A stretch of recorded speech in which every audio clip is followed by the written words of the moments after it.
નામો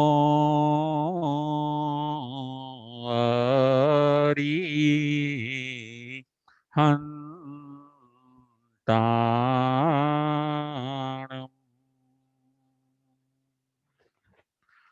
નામો સિદ્ધાણમ. નામો આયરિયાણમ. નામો ઉવાજ્જાયાણમ. નામો લોયે સવ સાહુણમ.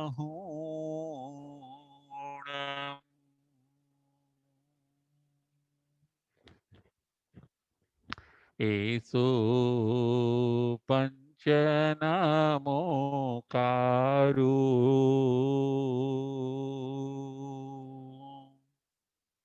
સવ પાવપણાશણો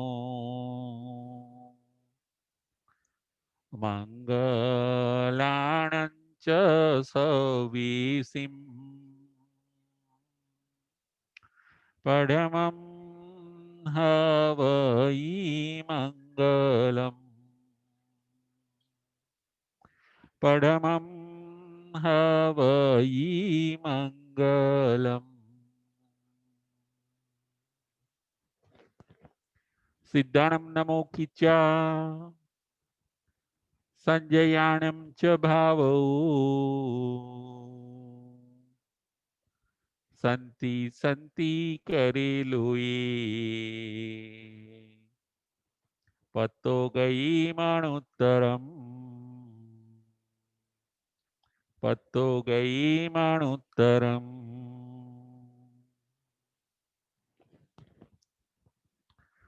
પંચ પરમેષ્ઠી ભગવંતોને ભાવપૂર્વક વંદન નમસ્કાર કરીને ધર્મપ્રેમી શ્રાવક શ્રાવિકાઓ ઉત્તરાધ્યન સૂત્ર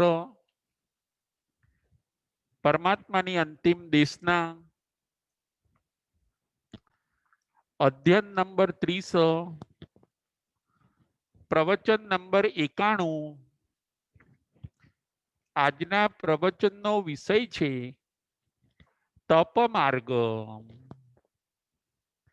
તપ માર્ગ એ આજના પ્રવચનનો વિષય છે.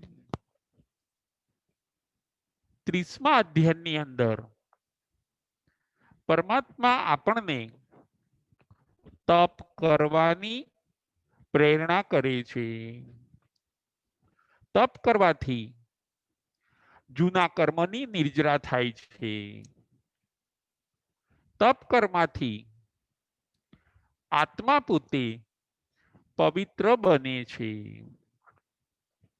આ અધ્યાયની અંદર તપના અનેક લાભ ભગવાન આપણને બતાવે છે. સાધક આત્માએ શિષ્યએ જો મોક્ષે જવું હોય તો એને તપ કરવું જરૂરી છે. તપ એ મુક્તિનું કારણ છે. તપ કરવાથી આપણને મુક્તિ મળે છે. તપ કરવાથી આપણે છૂટીએ છીએ. અત્યારે આપણે કર્મથી બંધાયેલા છીએ. કર્મરૂપી રસ્સીથી આપણે બંધાયેલા છીએ. એ રસ્સીને તોડવાનું કામ તપ કરે છે. રસ્સી જ્યારે તૂટી જાય છે, કર્મરૂપી રસ્સી દોરી જ્યારે તૂટી જાય છે, પછી આપણો આત્મા મુક્ત બને છે. તપ એ મુક્તિનું કારણ છે. જે તપ કરતા નથી એ પોતે મુક્તિને પામી શકતા નથી. તપ એ મોક્ષ માર્ગનું ચોથું પગથિયું છે. જેનાથી જે થઈ શકે એ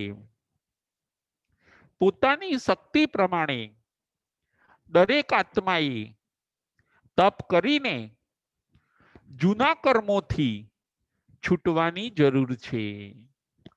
આવો સંદેશ ભગવાન આ અધ્યયનની અંદર આપણને આપે છે. તપની અંદર આપણે પુરુષાર્થ કરવાનો છે. તપની અંદર આપણે પરાક્રમ કરવાનું છે. તપ કરવાથી ભેદ વિજ્ઞાન થાય છે. તપ કરવાથી આત્મા, શરીર અને કર્મ ત્રણેય જુદા પડે છે. આવા સરસ તપના લાભ પરમાત્મા આપણને બતાવે છે. તપ 12 પ્રકારના બતાવ્યા છે. એમાંથી આજે આપણે 7મા નંબરનું તપ પ્રાયશ્ચિત એના ઉપર વિચાર કરવાનો છે. 7મા નંબરનું તપ છે પ્રાયશ્ચિત. એના ઉપર આ પ્રવચનની અંદર આપણે વિચાર કરવાનો છે. પ્રાયશ્ચિત એ પણ તપ છે. ભગવાન કહે છે તમે પ્રાયશ્ચિત કરો. પ્રાયશ્ચિત એટલે શું? પ્રાયશ્ચિત એટલે ભૂલની કબૂલાત કરવી. પ્રાયશ્ચિત એટલે ભૂલની માફી માંગવી. એને કહેવાય છે પ્રાયશ્ચિત. પ્રાયશ્ચિત એટલે લાગેલા દોષને ગુરુ પાસે કહેવા. એનું નામ છે પ્રાયશ્ચિત. પ્રાયશ્ચિત એટલે સાફ થવું. પ્રાયશ્ચિત એટલે આત્માને લાગેલા દોષને દૂર કરવો, દોષને વશ કરવો. એનું નામ છે પ્રાયશ્ચિત. ભગવાન કહે છે તમે વ્રત લીધા હોય અને એ વ્રત તૂટ્યું હોય તો તમે ગુરુ પાસે પ્રાયશ્ચિત લો. કોઈક બાધા લીધી હોય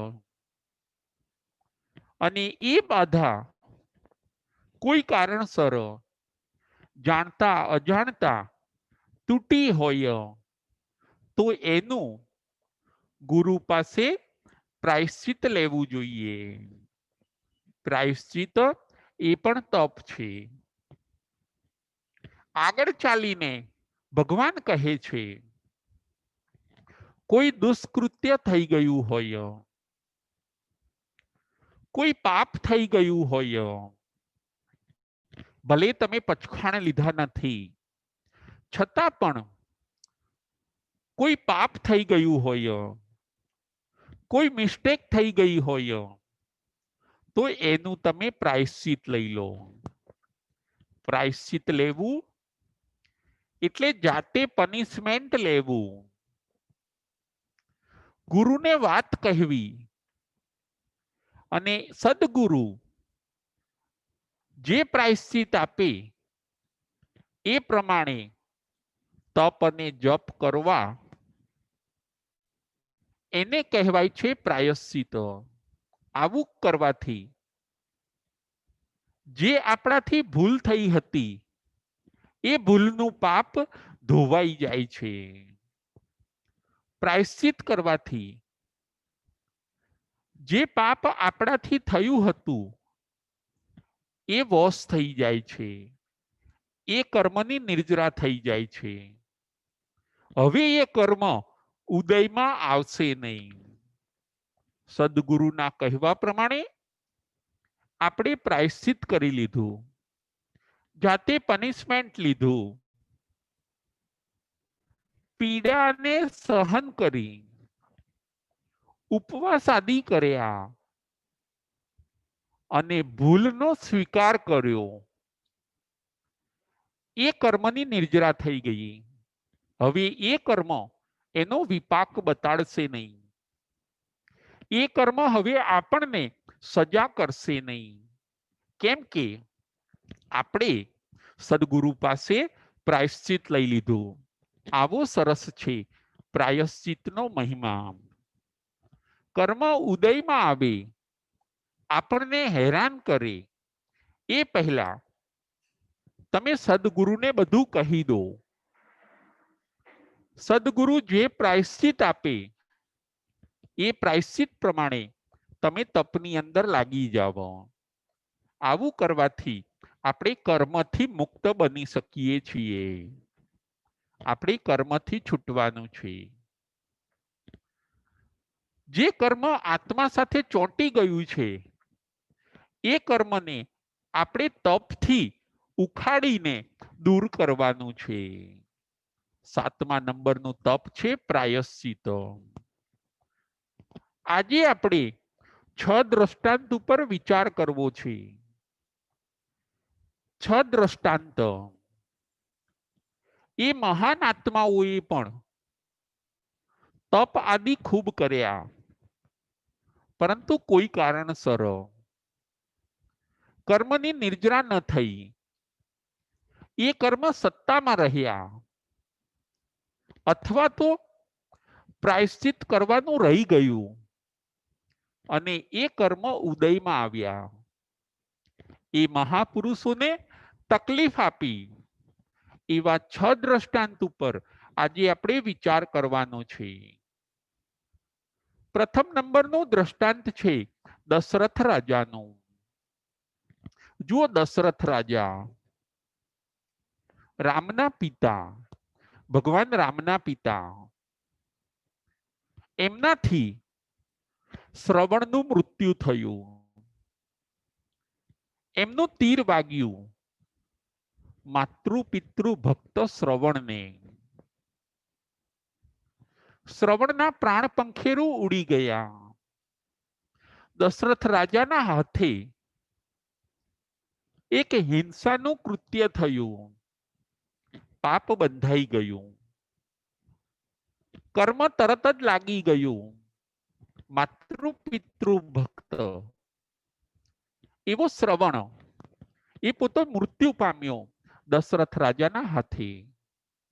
દશરથ રાજાને ખ્યાલ આવ્યો.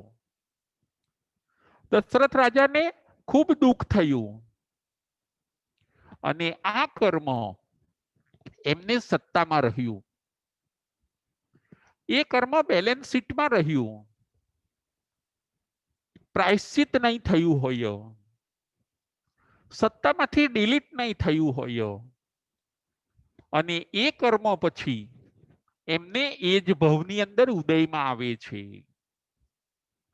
શ્રવણ જેમ એના માતા પિતાથી અલગ થાય છે, એવી જ રીતે દશરથ રાજા પણ રામ અને લક્ષ્મણથી અલગ થાય છે. દશરથ રાજાના મૃત્યુ વખતે રામ લક્ષ્મણ પોતે પાસે હોતા નથી. કર્મ ઉદયમાં આવી ગયું. જુઓ, દશરથ રાજાને કર્મ ઉદયમાં આવી ગયું. એમને પણ પુત્ર વિયોગ અનુભવવો પડ્યો.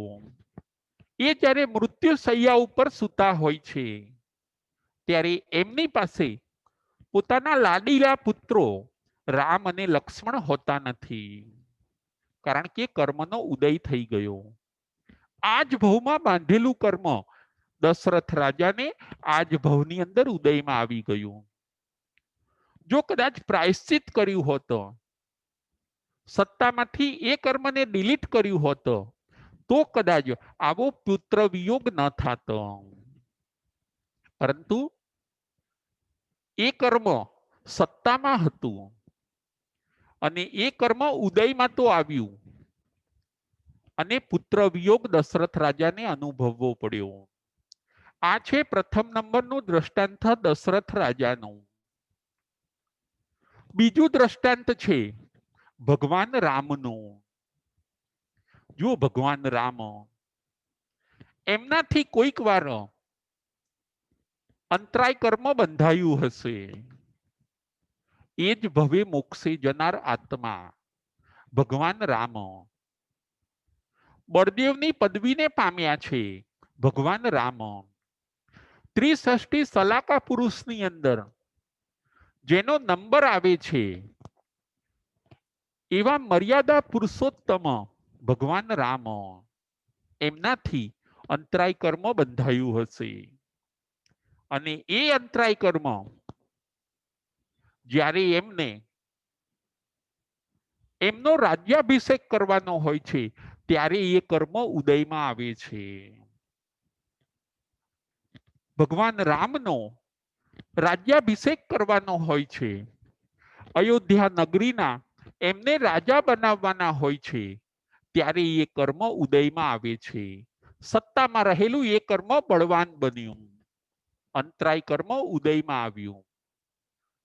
જુઓ, રાજ્યાભિષેકનું મુહૂર્ત પણ વશિષ્ઠ જેવા મહાઋષિએ કાઢ્યું હોય છે, જેમાં કોઈ ક્ષતિ ન હોઈ શકે. રાજ્યાભિષેકનું મુહૂર્ત પણ ખૂબ ઉત્તમ હોય છે, છતાં પણ કર્મ એનો ભાગ ભજવે છે. કર્મ ઉદયમાં આવી ગયું. અંતરાય કર્મ. રાજ્ય મૂકીને ભગવાન રામને પણ વનની વાટ પકડવી પડે છે. સત્તામાં રહેલું કર્મ ઉદયમાં આવી ગયું. એનું પ્રાયશ્ચિત નહીં થયું હોય, એનું પ્રતિક્રમણ નહીં થયું હોય, માટે એ કર્મ ઉદયમાં આવ્યું. જો એનું પ્રાયશ્ચિત થઈ ગયું હોત, એ કર્મ કદાચ સત્તામાંથી ડિલીટ થઈ ગયું હોત, તો ભગવાન રામનો રાજ્યાભિષેક અટકત નહીં. પરંતુ મહોત્સવના ટાઈમે, પ્રસંગના ટાઈમે આવી રીતે કર્મનો ઉદય થયો. કર્મ નચાવે નાચ. કર્મ એનો હિસાબ લે છે. એ પોતે જોતું નથી કે આ બળદેવ છે, આ ચક્રવર્તી છે, કે આ તીર્થંકર છે. કર્મ એવું જોતું નથી. કર્મની વ્યવસ્થા બધી ગોઠવાયેલી છે. જરૂર છે આપણે પ્રાયશ્ચિત અને પ્રતિક્રમણ કરવાની.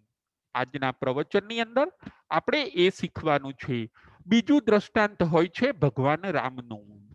ભગવાન રામને પણ અંતરાય કર્મ નડ્યું. ત્રીજા નંબરનું દ્રષ્ટાંત છે માતા દેવાનંદા. ત્રીજું દ્રષ્ટાંત માતા દેવાનંદાનું. ભગવાન મહાવીરના પ્રથમ માતા, માતા દેવાનંદા, એમનાથી કોઈક વાર આ ગૃહસ્થાશ્રમમાં દેરાણીનો ઘરેણાનો ડાભલો એમણે ચોરી લીધો હોય છે. માતા દેવાનંદાએ ચોરી કરી હોય છે. દેરાણીના ઘરેણા લઈ લીધા હોય છે. દેરાણીના દાગીના લઈ લીધા હોય છે. આવું દુષ્કૃત્ય, આવું પાપ માતા દેવાનંદાથી ભૂતકાળના ભવની અંદર થયું હોય છે. પ્રાયશ્ચિત અને પ્રતિક્રમણ કરવાનું રહી ગયું. પ્રાયશ્ચિત અને પ્રતિક્રમણ થયું નહીં. એ કર્મ સત્તામાં રહ્યું અને એ કર્મ પછી ઉદયમાં આવ્યું. ઘરેણાનો ડબ્બો, જેને કહેવાય જ્વેલરી બોક્સ, એ ચોર્યું હોય છે. એ કર્મ ઉદયમાં આવ્યું અને માતા દેવાનંદાનો ગર્ભ ચોરાઈ ગયો. માતા દેવાનંદાએ ખાલી ઘરેણા ચોર્યા હોય છે, એની બદલીમાં એમનો ગર્ભ ચોરાઈ ગયો. એમના ગર્ભમાંથી ભગવાન મહાવીર સ્વામીને ત્રિશલા માતાના ગર્ભની અંદર મૂકવામાં આવે છે. માતા દેવાનંદા એ પ્રથમ માતા હોય છે ભગવાન મહાવીર સ્વામીના, અને માતા ત્રિશલા એ છે બીજા નંબરના માતા ભગવાન મહાવીર સ્વામીના. જુઓ, આ છે કર્મ. કર્મના ત્યાં બરાબર ન્યાય છે. કર્મ હિસાબ લીધા વગર આપણને છોડતા નથી. કર્મ વ્યાજ સાથે વસૂલ કરે છે. ચોર્યા હોય છે માત્ર દાગીના, માત્ર ઘરેણા, એના બદલામાં આવી ઉત્તમ વસ્તુ દેવાનંદાજીએ ત્રિશલા માતાને આપવી પડી. આ છે કર્મનો હિસાબ. કદાચ જો દેવાનંદાજીએ પ્રાયશ્ચિત કર્યું હોત, ચોરી કર્યા પછી ભૂલને કબૂલ કરી હોત, પસ્તાવો કર્યો હોત, તો એમનો ગર્ભ ચોરાત નહીં. આપણી પ્રેરણા એ લેવાની છે. કદાચ કોઈક પાપ થઈ જાય, કદાચ કોઈક ભૂલ થઈ જાય, આપણે પ્રતિક્રમણ કરવું જોઈએ. એનાથી પણ આગળ વધીને આપણે સદગુરુ પાસે એનું પ્રાયશ્ચિત કરવું જોઈએ. જો એમ નહીં કરીએ તો ભવિષ્યની અંદર મોટી રકમ ચૂકવવાની આવે છે. આપણને બહુ મોટો લોસ જાય છે. એ લોસ જો ન જવા દેવો હોય તો વર્તમાનમાં આપણે પ્રાયશ્ચિત અને પ્રતિક્રમણ આપણા ભૂલનું, આપણા દુષ્કૃત્યનું લઈ લેવું જોઈએ. ત્રીજું દ્રષ્ટાંત હોય છે માતા દેવાનંદાનું. ચોથું દ્રષ્ટાંત છે ભગવાન મહાવીર સ્વામીનું. જુઓ, ભગવાન મહાવીર સ્વામી, એમનો 18મો ભાવ હોય છે ત્રિપુષ્ટ વાસુદેવનો. એ ત્રિપુષ્ટ વાસુદેવના ભાવમાં એ ખૂબ કડક રીતે શાસન ચલાવતા હોય છે. પ્રજા ઘણીવાર ત્રાસી જાય. એમનો આત્મા ખૂબ કડક હોય છે. પ્રજા બિચારી ત્રાસી જાય, કઈ બોલી ન શકે. સત્તાના મદની અંદર પરમાત્મા ભગવાન મહાવીર સ્વામીએ 18મા ભાવની અંદર સૈયા પાલકના કાનની અંદર શીશુ રેડાવ્યું. પરમાત્મા ભગવાન મહાવીર સ્વામીએ કર્મ બાંધતા તો બાંધી લીધું, એ કર્મ ડિલીટ ન થયું, એ કર્મ સત્તામાં રહ્યું. એ પછી પણ પરમાત્માએ ઘણા માસ ખમણ કર્યા. એ પછી પણ 25મા ભાવની અંદર ભગવાન મહાવીર સ્વામીએ 11,60,000 માસ ખમણ કર્યા. છતાં એ કર્મ ડિલીટ ન થયું, એ કર્મ સત્તામાં જ રહ્યું, એ કર્મ વોશ ન થયું. અને એ કર્મ સૈયા પાલકના કાનની અંદર જે શીશુ રેડ્યું હોય છે, એ કર્મ એમને છેક 27મા ભાવની અંદર ઉદયમાં આવે છે. એ સૈયા પાલક પોતે ગોવાળના રૂપમાં આવે છે. પરમાત્માના કાનની અંદર સૂળો ભોંકે છે, ચીસ પડી જાય. વજ્ર ઋષભ નારાજ સંઘાયણ વાળા અતુલ બળના સ્વામી એવા પરમાત્માને પણ ચીસ પડી ગઈ. એવી સૂળ એ પરમાત્માના કાનની અંદર ભોંકી દે છે. જુઓ, કર્મ ઉદયમાં આવી ગયું, ડિલીટ થયું ન હતું. આ છે કર્મની તાકાત. જેવા રસે આપણે બાંધીએ છીએ એવા રસે ભોગવવા પડે છે. સામાન્ય કર્મ કદાચ પ્રાયશ્ચિત અને પ્રતિક્રમણથી વશ થઈ જાય છે, પરંતુ જે કર્મ આપણે તીવ્ર રસે બાંધ્યા હોઈએ એ તીવ્ર રસે ભોગવવા પડે છે. આ બધું આપણે શીખવાનું છે. પ્રાયશ્ચિત અને પ્રતિક્રમણના માર્ગે આપણે આગળ વધવાનું છે. પરમાત્મા ભગવાન મહાવીર સ્વામી એ જ ભવની અંદર મોક્ષે જવાના હોય છે, 27મા ભવની અંદર જ. એ પહેલા જ બધા કર્મ પોતપોતાનો હિસાબ લેવા માટે આવી જાય છે. મોક્ષે જતા પહેલા અમારો હિસાબ આપી દો. કર્મનું ગણિત પાકું હોય છે, કર્મનું ગણિત કાચું હોતું નથી. કર્મ પાઈ પાઈનો હિસાબ લે છે જીવાત્મા પાસેથી. આ બધું આ પ્રવચનની અંદરથી આપણે શીખવાનું છે. મોક્ષે જતા જતા પણ પરમાત્માએ કર્મનો બધો હિસાબ આપવો પડે છે. 18મા ભવમાં બાંધેલું એ કર્મ એ છેક 27મા ભવની અંદર એ પોતે ભોગવે છે.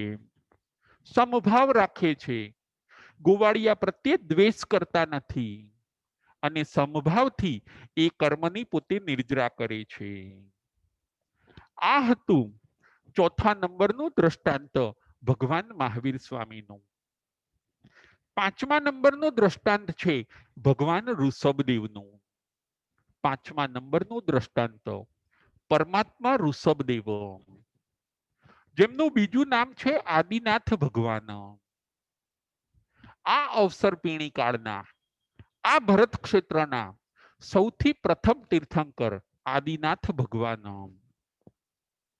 જેમણે આપણને અસી મસી અને કૃષિ શીખવાડી, જેમણે પુરુષોને 72 કળા અને સ્ત્રીઓને 64 કળા શીખવાડી, એવા આદિ પુરુષ આદિનાથ ભગવાન. એમનાથી કર્મ બંધાઈ ગયું, અંતરાય કર્મ. ભોળા માણસોને એમણે કીધું, બળદોને મોઢે તમે સિકલી બાંધી દો. બળદ તમારો પાક ખાઈ ન જાય એટલા માટે બળદના મોઢે તમે સિકલી બાંધો. સિકલી એટલે નેટ. જો બળદના મોઢે તમે નેટ બાંધેલી હશે તો એ તમારું અનાજ ખાશે નહીં. અને આ પ્રેરણા ભગવાન ઋષભદેવે કરી. બળદોને અમુક દિવસ સુધી અનાજ પાણી મળ્યા નહીં. મોઢે નેટ બાંધેલી હોય છે, બળદો ખાઈ પી શકતા નથી. રુજુ અને જડ માણસો એ સમયના, એમને નેટ ખોલવી જોઈએ એવો ખ્યાલ આવતો નથી. બળદોને ભૂખ્યા રહેવું પડ્યું, બળદને પાણી વગર રહેવું પડ્યું અને આ અંતરાય કર્મ બંધાયું પરમાત્મા ઋષભદેવ ભગવાનને. જાણતા કે અજાણતા પરમાત્મા ઋષભદેવનો આશય જાણી જોઈને કર્મ બાંધવાનો હતો નહીં. અજાણતાથી કર્મ બંધાઈ ગયું. 3-3, 4-4 દિવસ સુધી બળદોને અનાજ પાણી વગર રહેવું પડ્યું, બળદોને ભૂખ્યા રહેવું પડ્યું. બળદો નિશાસા નાખે છે, બળદો અશક્ત થઈ ગયા. અને જ્યારે પરમાત્માને ખ્યાલ આવ્યો ત્યારે સિકલી છોડવાનું, નેટને છોડવાનું પરમાત્મા કહે છે. ત્યારે બળદોને અન્ન અને પાણી મળ્યા. અંતરાય કર્મ હવે બંધાવવાનું પૂરું થઈ ગયું. આ બાંધેલું અંતરાય કર્મ ભોજન અને પાણી એની અંતરાય પડી. ભોજનની અને પાણીની બળદોને. અને આ બાંધેલું અંતરાય કર્મ પરમાત્માને એ જ ભવની અંદર ઉદયમાં આવી ગયું ઋષભદેવ ભગવાનને. જેવી દીક્ષા લીધી અને તરત જ દીક્ષાની સાથે જ એ કર્મ સ્ટાર્ટ થઈ ગયું. જુઓ કર્મ, કર્મ એ તો રંગમાં ભંગ પાડે. જ્યારે આપણે સારું કરવા જઈએ ત્યારે જ કર્મનો ઉદય થઈ જતો હોય છે.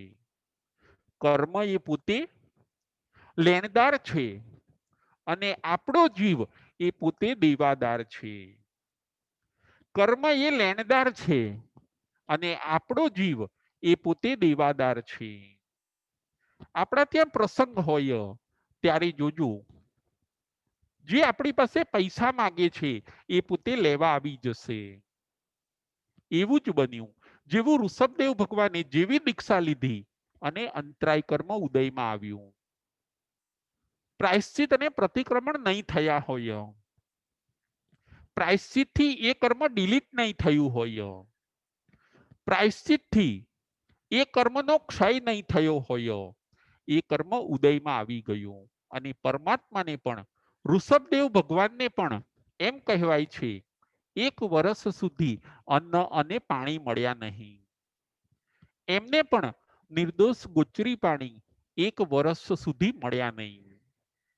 અને એ યાદમાં આજે વર્ષી તપની આરાધના આપણા ત્યાં કરવામાં આવે છે.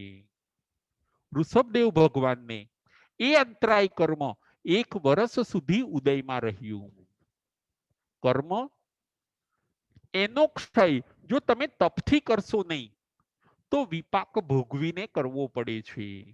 પરમાત્માને અનાજ પાણી વગર 1 વર્ષ સુધી રહેવું પડ્યું. કાં તો તપ કરીને એનો ક્ષય કરો, અથવા તો સજા ભોગવવા માટે તૈયાર રહો. કર્મ આપણને આવું કહે છે. કર્મ સત્તા આપણને આવું કહે છે કે કાં તો તમે તપ કરીને કર્મની નિર્જરા કરો, જાતે પનિશમેન્ટ લઈ લો, અને જો એમ ન કરવું હોય તો અમે જે સજા આપીએ એ સજાને ભોગવવા માટે તમે તૈયાર થઈ જાઓ. 5મા નંબરનું આ દ્રષ્ટાંત હતું ભગવાન ઋષભદેવનું. 6ઠ્ઠા નંબરનું દ્રષ્ટાંત છે ભગવાન મલ્લીનાથનો. જુઓ, ભગવાન મલ્લીનાથ, એમણે પણ થોડીક માયા કરી, થોડું કપટ કર્યું. 6 મિત્રો સાથે એ રહેતા હોય છે. કુલ 7 મિત્રો હોય છે. જે ધર્મકરણી કરીએ એ બધાએ સમાન કરવાની એવો નિયમ કરેલો હોય છે 7 મિત્રોએ. પૂર્વના ભવની અંદર 7 મિત્રો દીક્ષિત થયા. 7 મિત્રોએ સાથે દીક્ષા લીધી. જે ધર્મકરણી કરીએ એ આપણે બધાએ સમાન કરવાની, આવું નક્કી થયેલું હોય છે. પરંતુ ભગવાન મલ્લીનાથનો જીવ થોડીક માયા કરે છે, થોડું કપટ કરે છે.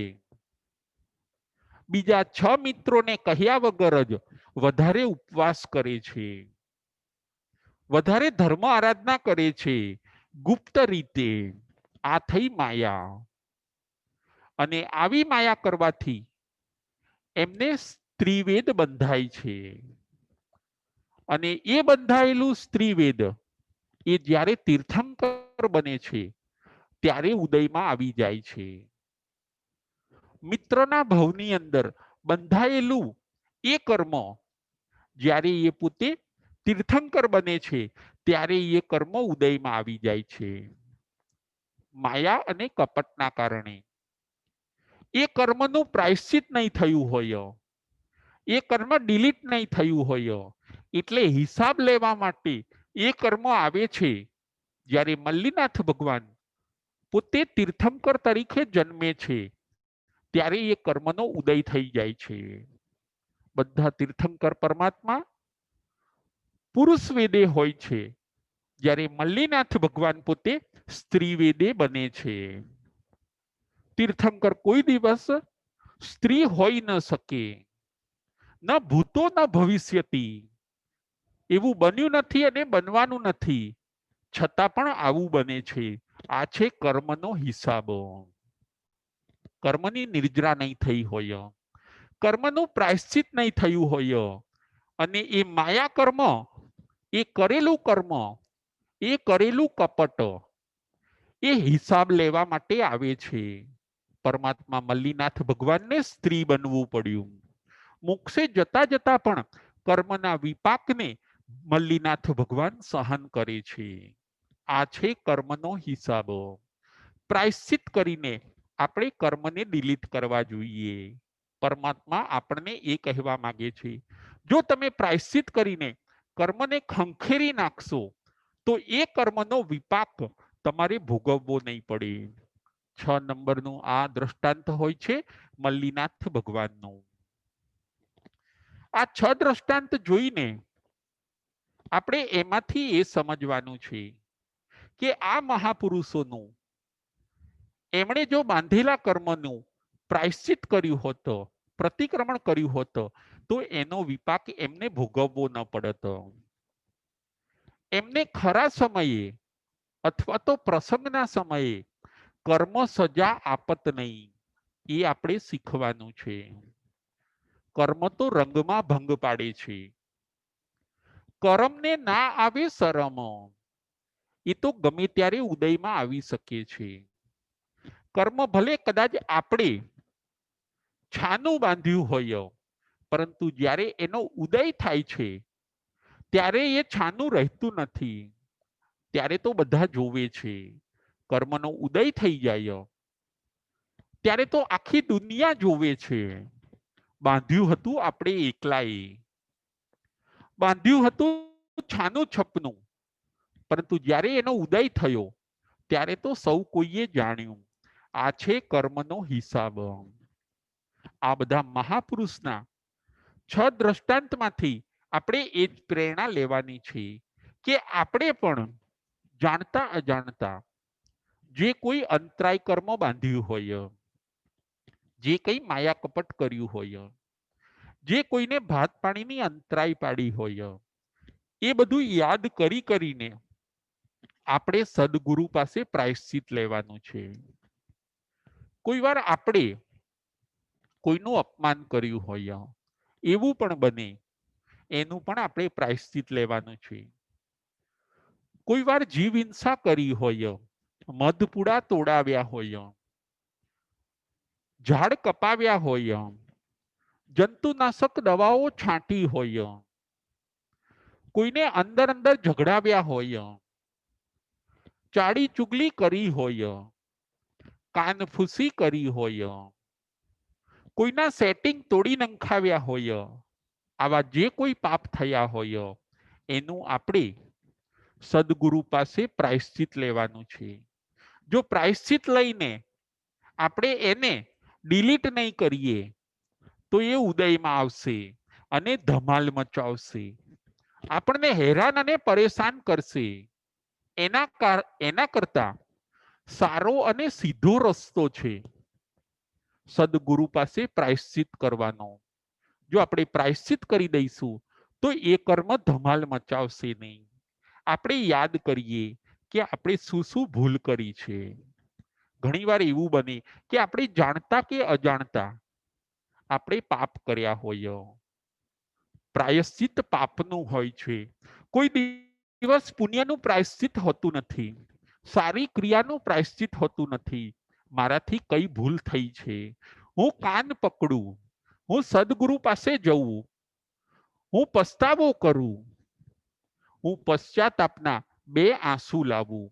ઘણીવાર એવું બને છે કે સત્તાના મદની અંદર અને સંપત્તિના અભિમાનની અંદર માણસ પોતે ઘણીવાર ખોટું કરી બેસે છે. કોઈનો અવિનય કર્યો હોય તો આપણે એનું પ્રાયશ્ચિત લેવાનું છે. અવિનય, અભક્તિ, કોઈને અસાધના કરી હોય, કોઈને આપણે હઠ કર્યા હોય, જુઠ્ઠું બોલ્યા હોઈએ, આપણે કંઈક ચોરી કરી હોય, કોઈને ફ્રોડ બનાવ્યા હોય, ન કરવાનું કર્યું હોય અને કરવાનું રહી ગયું હોય, એ બધાનું આપણે પ્રાયશ્ચિત કરવાનું છે. પ્રાયશ્ચિત કરવાથી કર્મની નિર્જરા થાય છે. આપણે પણ આ શીખવાનું છે. નહીતર ઘણીવાર એવું બને છે કે ખરા પ્રસંગે પછી આ કર્મ આપણને રંજાડે છે. ખરા પ્રસંગે જ આપણને આ કર્મ હેરાન કરે છે. જો રામ ભગવાનને એવું જ થયું, એમનો રાજ્યાભિષેક કરવાનો હતો ત્યારે કર્મ હિસાબ લેવા માટે આવી જાય છે. એ જ ભવે મોક્ષે જનાર આત્મા. મલ્લીનાથ ભગવાનને એ જ ભવે મોક્ષે જવાનું હોય છે ત્યારે કર્મ હિસાબ લેવા માટે આવી જાય છે. ભગવાન મહાવીર સ્વામીને એ જ ભવે મોક્ષે જવાનું હોય છે પણ કર્મ હિસાબ લેવા આવી જાય છે. આ છે કર્મનો હિસાબ. આપણે પણ પ્રાયશ્ચિત કરીને કરેલા કર્મને વોશ કરવાના છે. એના માટે આપણે તપ કરીએ. નાનું મોટું કંઈક ને કંઈક આપણે તપ કરવું જોઈએ. તપના શું લાભ એ આપણે જોઈ લઈએ કે એક નૌકારસી તપ કરવાથી 100 વર્ષના અશુભ કર્મનો ક્ષય થઈ જાય છે. તપનો લાભ. હવે આપણે એ જોઈએ કે નૌકારસીનો શું લાભ, પોરસીનો શું લાભ, દોઢ પોરસીનો શું લાભ. એકાસણું આંબિલ અને ઉપવાસ એનાથી આપણને શું લાભ થાય છે. ભગવાન કહે છે કે તમે સમ્યક તપ કરો. એક નૌકારસી તપ કરવાથી 100 વર્ષના અશુભ કર્મનો ક્ષય થઈ જાય છે. સત્તામાંથી 100 વર્ષના અશુભ કર્મ ડિલીટ થઈ જાય છે. એક પોરસી કરવાથી 1000 વર્ષના અશુભ કર્મનો ક્ષય થઈ જાય છે. દોઢ પોરસી કરવાથી 10,000 વર્ષના અશુભ કર્મનો ક્ષય થઈ જાય છે. આંબિલ કરવાથી એકાસણું કરવાથી 10 લાખ વર્ષના અશુભ કર્મનો ક્ષય થઈ જાય છે. એક એકાસણું આપણે કરીએ અને 10 લાખ વર્ષના અશુભ કર્મનો ક્ષય થઈ જાય છે. આ છે તપની તાકાત. ભલે કર્મના ગંજે ગંજ હોય, એ કર્મના ગંજે ગંજને તપની એક ચિનગારી બાળીને ભસ્મીભૂત કરી દે છે. ભગવાન કહે છે 12 પ્રકારના તપ ઉત્તમ છે.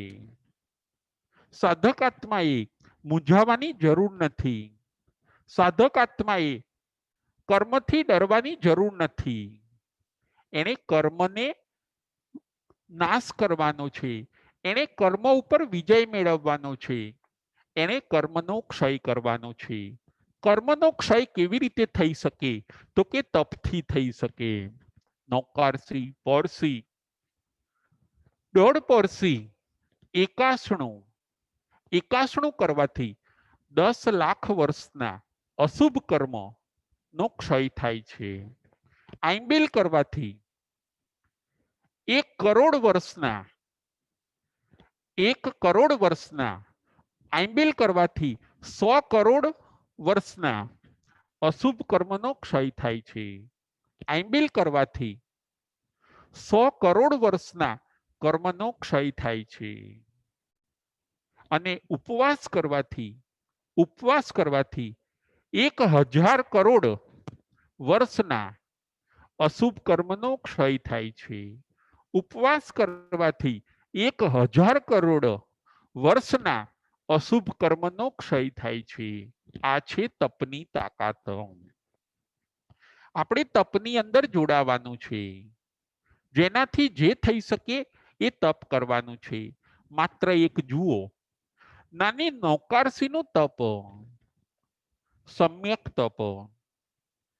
એક નૌકારસીનું તપ પણ આપણે જો સારી રીતે કરીએ, ભાવથી કરીએ, કર્મ નિર્જરાના લક્ષથી કરીએ તો 100 વર્ષના અશુભ કર્મનો ક્ષય થાય છે. નૌકારસીની પણ આવી તાકાત છે. આપણે તપની અંદર પરાક્રમ કરવાનું છે. સત્તામાં રહેલા કર્મના ભૂક્કા બોલાવાના છે. એ કર્મ ઉદયમાં આવે, એ વિપાકોને આપણે સહન કરવા નથી. લેણદાર લેવા આવે એ પહેલા જ આપણે દેવું ચૂકવી દેવાનું છે. આ ન્યાય આમાંથી સમજવાનો છે. તપ કરનાર દેવું ચૂકવે છે. આપણે દેવાદાર છીએ. ભૂતકાળની અંદર જાણતા અજાણતા આપણે ઘણી ભૂલો કરી છે. ઘણા પાપ કાર્ય કર્યા છે. એ બધી ભૂલો, એ બધા પાપનું ભેગું થયેલું દેવું એ ચૂકવાય છે તપથી. કર્મ એ પોતે લેણદાર છે અને આપણે પોતે દેવાદાર છીએ. કર્મ એ પોતે શેઠ છે અને આપણે એના સેવક છીએ. અત્યારે પરિસ્થિતિ આવી છે. પરંતુ તપ કરવાથી દેવું ચૂકવાઈ જાય છે, કર્મ ઓછા થાય છે આત્મ પ્રદેશો ઉપરથી. આપણા આત્મ પ્રદેશો ઉપર અત્યારે અનંતા અનંત કર્મ છે. એ કર્મ કેવી રીતે ઓછા થાય? એ ભગવાન, એ કર્મ કેવી રીતે ઓછા થાય? ભગવાન કહે છે તપ કરો. લાઈનમાં એ બધા ઉદયમાં આવશે તો ભવોના ભવો એ પણ પાર આવશે નહીં. માટે લાઈનમાં ઉદયમાં આવે એ પહેલા જ તમે એની ઉદીર્ણા કરીને એનો ક્ષય કરો. આવો સરસ તપ માર્ગ ભગવાન આ ઉત્તરાધ્યન સૂત્રની અંદર આપણને બતાવે છે. 30મું અધ્યયન તપ માર્ગ. આજે આપણે 6 દ્રષ્ટાંત ઉપર વિચાર કર્યો. પ્રથમ નંબરનું દ્રષ્ટાંત હતું દશરથ રાજા, બીજા નંબરનું દ્રષ્ટાંત હતું ભગવાન રામ, ત્રીજા નંબરનું દ્રષ્ટાંત હતું માતા દેવાનંદા, ચોથા નંબરનું દ્રષ્ટાંત હતું ભગવાન મહાવીર સ્વામી, પાંચમા નંબરનું દ્રષ્ટાંત હતું ભગવાન ઋષભદેવ અને છઠ્ઠા નંબરનું દ્રષ્ટાંત હતું ભગવાન મલ્લીનાથ. પ્રાયશ્ચિત સાતમા નંબરનું આજે આપણે તપ જોયું. 12 પ્રકારના તપ છે, એમાંથી સાતમા નંબરનું તપ છે પ્રાયશ્ચિત. પ્રાયશ્ચિત એટલે શુદ્ધ થવું, લાગેલા દોષને છોડી દેવા. આવું સરસ આ અધ્યયનની અંદર પરમાત્મા આપણને બતાવે છે. આપણે પણ જે ભૂલો કરી છે એને નજર સામે લાવીએ, પ્રતિક્રમણથી એને વોસરાવી દઈએ, ગુરુ પાસે જઈને આપણી ભૂલોની કબૂલાત કરીએ અને સત્તામાંથી એ કર્મોને આપણે ડિલીટ કરીએ. સામેની વ્યક્તિને માફી માંગી લઈએ, સામેની વ્યક્તિને સોરી કહીએ, એને એકવાર નમી જઈએ. આવું બધું કરવાથી કર્મની નિર્જરા થતી હોય છે.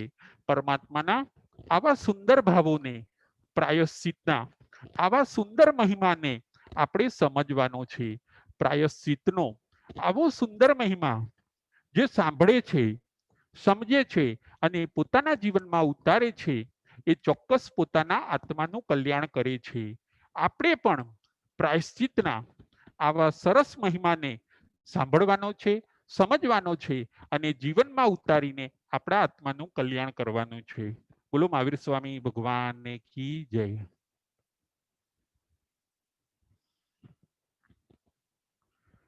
जम भाई तुम बच्चा मिल्या मीणा करम चखरम भयणम विनयणम जोगिणम घोषिणम सुतुदिनम दुठू पड़ी छियम ओ काली को सजाओ काली ना को सजाओ सजय सजयम सजय न सजयम एम भणता गणता चिंतवता ज्ञानना 14 થી 4 માઇલો કોઈ પણ થી 4 મને કે તમને લાગ્યો હોય તો અરિહંતાનંદ સિદ્ધ કેવડી ભગવાન આપની સાક્ષીએ તસમી ઈચ્છામિ દુક્કડમ.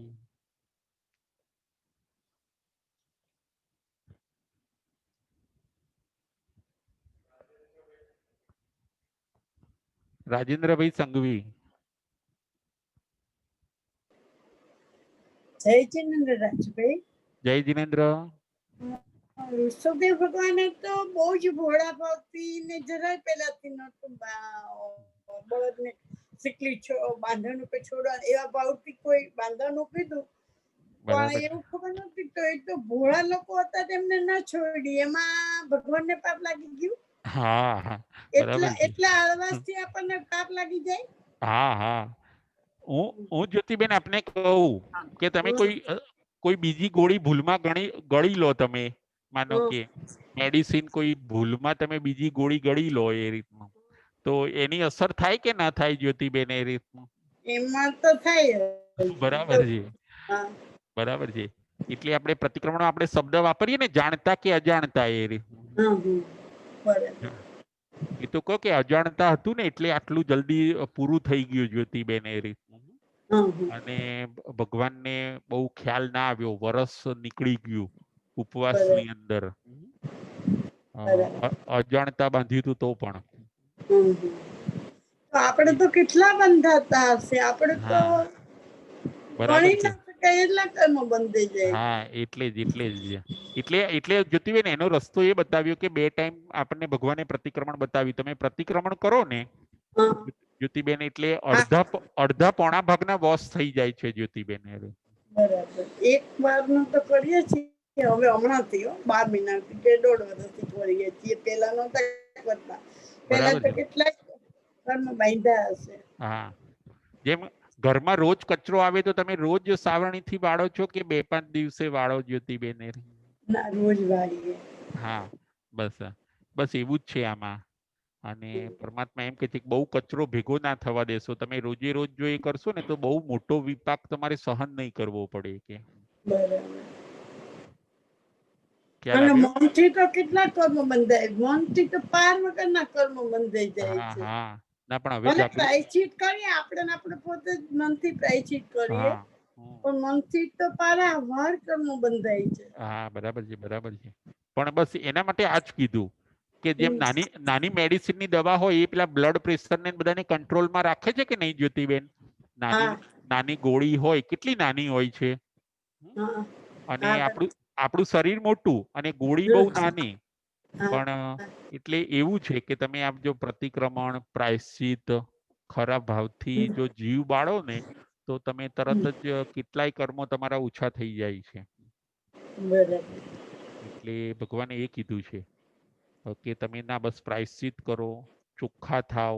અને ભલે કપડું બગડે તો ખરું, પરંતુ એને ધોવું પણ જરૂરી છે, જ્યોતિબેન. એ રીતે આપણે બરાબર. જાણી જોઈને જોજો આપણા કપડાં બગાડીશું નહીં, જ્યોતિબેન. આપણે કપડાં હા, નવા પહેર્યા હશે તો જાણી જોઈને આપણે નહીં બગાડીએ. નહીં બગાડીએ. હા પણ હા, અજાણતા બરાબર. બગડી જાય ને તોય આપણે ધોઈને એને સાફ કરીએ છીએ. બરાબર. એટલે એ જ કે છે કે તમે જો પ્રતિક્રમણ, પ્રાયશ્ચિત નહીં કરો ને તો પછી હવે તમારા 12 વાગી જશે કે. અને બરાબર. તમે જો કરતા રહેશો તો તમે શુદ્ધ થઈ જશો કે. ખ્યાલ આવ્યો? હા, જય જય શ્રી જીનેન્દ્ર, જય જીનેન્દ્ર.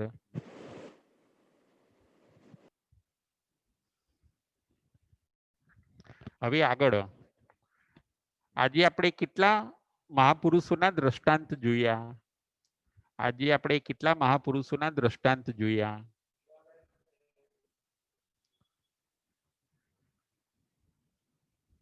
બકુલાબેન શાહ. હેલો. હા, જય જીનેન્દ્ર. સાતામાં ગુરુજી. હા, સાતામાં, સાતામાં. આજે આપણે 6 મહાપુરુષોના દ્રષ્ટાંત જોયા. એમાં પેલો દશરથ રાજા, બીજું ભગવાન રામ, ત્રીજું માતા દેવાનંદા, ચોથું ભગવાન મહાવીર સ્વામી, પાંચમું ભગવાન ઋષભદેવ અને છઠ્ઠું મલ્લીનાથ ભગવાન. બરાબર છે, બરાબર છે. અને એ લોકોએ શું ભૂલ થઈ હોય છે બકુલાબેન? એમને પ્રાયશ્ચિત એ એમને કર્મ બાંધી લીધું, પણ પ્રાયશ્ચિત ન કર્યું કે હા, પ્રતિક્રમણ ન કર્યું. બરાબર એમને છે. દશરથ રાજાના બાણથી શ્રવણ મૃત્યુ પામ્યા, એનું પ્રાયશ્ચિત ન લીધું એટલે ઈ જ ભાવમાં એમને પણ એમના પુત્રનો વિયોગ થયો. અને પ્રાયશ્ચિત ન કર્યું એટલે સત્તામાં આવેલું ઉદયમાં આવી ગયું. સત્તામાં પડેલું કર્મ ઉદયમાં આવી ગયું બરાબર છે. અને એમને ભોગવવું પડ્યું. એવી બરાબર રીતે છે. ભગવાન રામને પણ જ્યારે રાજ્યાભિષેક થવાનો હતો ત્યારે જ એમને વનવાસ મળ્યો. કારણ કે એમને કોઈ ભાવમાં એવું કર્મ બાંધી લીધું હશે કે જેનું એમને પ્રાયશ્ચિત ન કર્યું એટલે ઉદયમાં આવી ગયું. કર્મ નચાવે નાચ. માતા દેવાનંદા એમને પણ પૂર્વ કોઈ પણ ભાવમાં દેરાણીનો સોનાનો દાબલો, ઘરેણાનો દાબલો ચોરી લીધો હતો. એનું પ્રાયશ્ચિત ન કર્યું, ભૂલ સ્વીકારી ન લીધી એટલે એમનું પોતાનો ગર્ભ, તીર્થંકરનો ગર્ભ આવેલો ગર્ભ ચોરાઈ ગયો. આવ્યો મહાન લાભ એમનો જતો રહ્યો પ્રાયશ્ચિત નહીં કરવાથી. પ્રાયશ્ચિત કર્યું હોત કે પ્રતિક્રમણ કરી લીધું હોત તો ઉદયમાં ન આવત, આટલું ભોગવવું ન પડત એમ. બરાબર એવી જ છે. રીતે ભગવાન મહાવીર સ્વામી, ભગવાન મહાવીર સ્વામી 18ના ભવમાં ત્રિપુષ્ટ વાસુદેવના ભવમાં કડક રીતે શાસન ચલાવતા હતા. પ્રજા ત્રાસી ગઈ હતી છતાં પણ એમ પ્રાયશ્ચિત કરતા નહોતા ને એમને સૈયાપાલકના કાનમાં શિશુ ધગધગતું રેડાવ્યું તો તે એમને નંદમણિયાના ભાવમાં 11,60,000 માસકામણ કરવા છતાં પણ કર્મ તો ડિલીટ થયું જ નહીં. ઈ કર્મ છે 27 ભાવમાં એમને ઉદયમાં આવ્યું ને ગૌશાળાએ એના કાનમાં ખીલ્લા ખોડ્યા. જે ચીસ પડી જાય, કોઈ તીર્થંકરને આવી ચીસ નો પડે, ચીસ પડાઈ જાય એવું એમને ઉદયમાં આવ્યું અને ભોગવવું પડ્યું. એમને બરાબર છે. પ્રાયશ્ચિત ન લીધું એટલે. એવી જ બહુ રીતે સરસ. ભગવાન ઋષભદેવે ખેડૂતોને બળદોને મોઢે સિકલું બાંધવાનું કીધું કે તમે નેટ બાંધી દો તો ઈ તમને કામ સરસ આપશે ને કઈ ગોળ ગોળ બરોબર ફરશે, ખાવામાં નહીં રહે. પણ છોડવાનું કહેવાનું ભૂલી ગયા. 3-4 દિવસે ખ્યાલ આવ્યો ત્યારે છોડ્યું. પણ ઈ અજાણતામાં કરેલી ભૂલ પણ પ્રાયશ્ચિત ન લીધું એટલે એમને દીક્ષા લીધા પછી 12 મહિના સુધી આહાર પાણી વગર ફરવું પડ્યું. એટલે પ્રાયશ્ચિત ને પ્રતિક્રમણ કરવું ખૂબ જરૂરી છે. એવી જ રીતે મલ્લીનાથ ભગવાને 7 ભાઈબંધ હતા અને પોતે નક્કી કર્યું હતું કે જે કરીએ ધર્મકરણી બધી સાથે જ કરવાની, છતાં પણ મલ્લીનાથ ભગવાને બધા ભાઈબંધથી છુપી રીતે થોડુંક ધર્મ વધારે કર્યું. એટલે એમને પ્રાયશ્ચિત ન લીધું, કપટ માયા કપટ કરી, પ્રાયશ્ચિત ન લીધું એટલે સ્ત્રીપણે ઉત્પન્ન થવું પડ્યું. કોઈ તીર્થંકરો સ્ત્રીપણે ઉત્પન્ન ન થાય, બધા તીર્થંકરો પુરુષો ની રીતે જ ઉત્પન્ન થાય છે. પણ આ તો નો ભૂતો ન ભવિષ્યથી, એવી રીતે એમને પ્રાયશ્ચિત ન લીધું, ભૂલ ન સ્વીકારી એટલે એમને આ કર્મ ભોગવવું પડ્યું. ભોગવવું પડ્યું. ઉદયમાં બરાબર છે, આવ્યું ને ભોગવવું પડ્યું. બરાબર છે. એટલે ટૂંકમાં તો ગુરુજી પાસે જો જાણતા અજાણતા થઈ ગયું હોય ને આપણને યાદ આવી જાય તો આપણે ગુરુજી પાસે એનું પ્રાયશ્ચિત લઈ જ લેવું જોઈએ અને બરાબર છે, લેવું જોઈએ ને કાં પ્રતિક્રમણ કરી લેવું જોઈએ. બરાબર છે. તો છે જ. બકુલાબેન, આ મહાપુરુષોએ કર્યું એવું તો કઈ આપણે ભૂલ કરી જ નહીં હોય ને? આપણે અરે કેટલી કરી છે, કેટલી કરી છે, ઘણી જ કરી છે, પણ આપણને અત્યારે સૂચે છે કે આવું બધું પ્રાયશ્ચિત લેવું પડે. બરાબર છે, બરાબર છે. ના, બહુ સારું. તમે પ્રાયશ્ચિત કરી લો ને એટલે સામેથી તમે દેવું ચૂકવી દો છો, દેવું ચૂકવાઈ જાય. હા, ચૂકવાઈ જાય છે. પછી લેણદાર આપણા ત્યાં આવતા નથી. આવતા ખ્યાલ નથી. આવ્યો? બરાબર. હા, ખ્યાલ આવ્યો બકુલાબેન? હા, હા, હા. હા, હા. જય જિનેન્દ્ર, જય જિનેન્દ્ર. જય જિનેન્દ્ર. હા, ચાલો હવે ત્રિપુષ્ટ વાસુદેવનો આગળ પ્રશ્ન. ત્રિપુષ્ટ વાસુદેવનો ભવ કયો હોય છે? ભગવાન મહાવીર સ્વામીનો ત્રિપુષ્ટ વાસુદેવનો ભવ કયા નંબરનો ભવ છે? મિતુબેન શાહ. જય જિનેન્દ્ર. જય જિનેન્દ્ર. ભગવાન મહાવીર સ્વામીનો 18મો ભવ હોય છે ત્રિપુષ્ટ વાસુદેવનો. બહુ સરસ, બહુ સરસ. હવે આગળ 25મા ભવની અંદર ભગવાન મહાવીર સ્વામીએ કેટલા માસ ખમણ કર્યા? 25મા ભવની અંદર ભગવાન મહાવીર સ્વામીએ કેટલા માસ ખમણ કર્યા?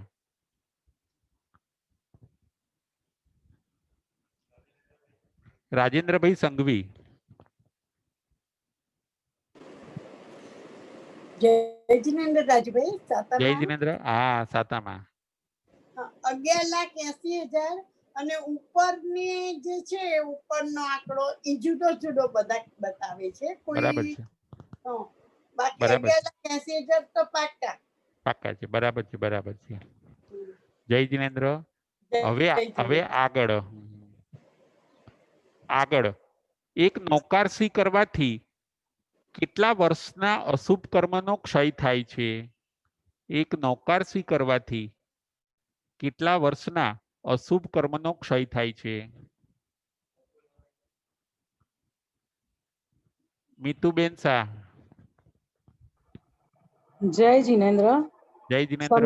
સમ્યક તપ એટલે કે એક ચોખ્ખી નૌકાશી કરવાથી 100 વર્ષના અશુભ કર્મનો નાશ થાય છે, એટલે કે ક્ષય થાય છે. બરાબર છે. હવે એ 100 કર્મ મિતુબેન છે ને વિપાકથી ભોગવવા નહીં પડે તમારે, બરાબર છે. કારણ કે તપથી તમે એને કેન્સલ કરી દીધા એ રીતનું. હવે બરાબર. તમારે જેમ આપણે પૈસા પાછા આપી દઈએ ને, તો જોજો હવે ઇન્ટરેસ્ટ ચૂકવવું નહીં પડે ભવિષ્યમાં. આપણે હા, કોઈને લીધેલા પૈસા રિટર્ન કરી દઈએ પછી હવે માનો કે ઇન્ટરેસ્ટ ચૂકવવું નથી પડતું. એટલે સાચી વાત છે. કર્મનો હિસાબ ચોખ્ખો છે. બરાબર છે. કર્મનો હિસાબ એકદમ ચોખ્ખો છે. અને નૌકારસીની કેટલી બધી શક્તિ છે મિતુબેન, આની અંદર એ બતાવે છે. આપણને એમ થાય કે નૌકારસી, પરંતુ નૌકારસીની શક્તિ કેટલી બધી છે કે 100 વર્ષ ક્યાં અને એક નૌકારસી 48 મિનિટનું તપ ક્યાં એ રે. એટલે નૌકારસી કરવું જોઈએ. આટલું બધું સરસ ભગવાન કહે છે કે આ મનુષ્ય ભવ મળ્યો છે તો તમે તપ કરી અને બેલેન્સ શીટ ઓછી કરી દો. બીજા બધા ભવો એવા હતા જેની અંદર બેલેન્સ તમે ખૂબ વધાર્યું કે, અને આ મનુષ્યનો ભવ એવો છે કે એમાં તમારે હવે અશુભને તો ડિલીટ કરી દો કે તમે શુભ બધા હા, તમને સપોર્ટ કરશે, મોક્ષમાં જવામાં સપોર્ટ કરશે, અશુભ ને ડિલીટ કરી દો કે જરૂરી છે. જરૂરી છે. હવે આગળનો પ્રશ્ન, ઉપવાસ કરવાથી કેટલો ક્ષય થાય છે? ઉપવાસ કરવાથી કેટલો ક્ષય થાય છે? ઉપવાસ કરવાથી કેટલા કર્મનો ક્ષય થાય છે? ગીરાબેન શેઠ, નીતાબેન શેઠ. 1000 કરોડ વર્ષનો ક્ષય થાય છે, અશુભ કર્મનો ક્ષય થાય છે. કેમ આવ્યું નહીં? ઉપવાસ કરવો જોઈએ કે નહીં કરવો જોઈએ નીતાબેન? કરવો જોઈએ. હા, કરવો જોઈએ. બરાબર છે, બરાબર છે. કેટલો બધો લાભ ભગવાન બતાડે છે કે અનેક ભવના સંચિત કરેલા કર્મોનો ક્ષય થાય છે કે હા. તમે ઉપવાસ કરો, એ પણ સમ્યક ઉપવાસ કરો કે, અને તમે છે ને આત્મલક્ષે કરો કે, તો તમને આટલો સરસ બેનિફિટ થાય છે કે કર્મ સત્તામાંથી કર્મનો ક્ષય થાય છે કે. ક્ષય થાય. ખ્યાલ આવ્યો? હા, જય જિનેન્દ્ર. જય જિનેન્દ્ર, જય મહાવીર.